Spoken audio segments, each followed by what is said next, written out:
markaad dib u raacdid taariikhdii hore iyo dagaaladii dhici jiray waxaad ku arkaysaa in ay ahaayeen mid dhiig badan uu ku daatay dagaaladaas oon kala soocin mid yar iyo mid weyn taas oo keentay burbur iyo barakac hor leh kuna beertay xasuusta mid aan weligeed la ilaabayn dagaaladaas oo badankoodu ay ahaayeen damac dad gaar ah ama dawlad gaar ah ay rabtay waxaynu soo qaadan doonaa tirirtaas kuwii ugu dhimashada badnaa dagaaladii Napoleon 1803 ilaa 1815 waxay ahaayeen dagaalo xidhiidh ah oo ka qarxay dawladihii reer Yurub ee waqtigii uu xilka hayay Napoleon Bonaparte taas oo ku dhamaatay in la jabiyo Napoleon ayna jabiyaan reer Britain dagaalkii Waterloo ee dhacay 1815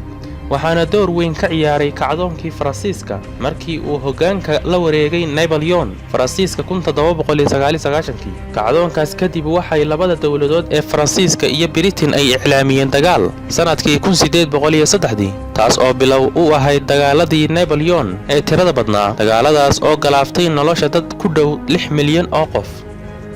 dagaaladii Taiping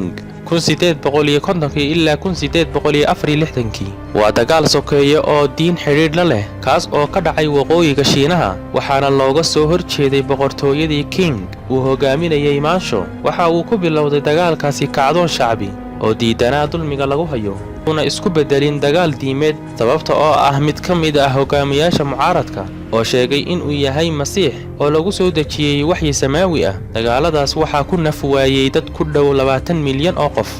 dagaaladii Mongolia 1206 ilaa 1368 dagaalkaas oo ahaa mid lagu ballaadhsanayay xukunkii Mongoliyaanka taas oo gaartay qayb weyn oo ka tirsan bariga dhexe iyo bariga Yurub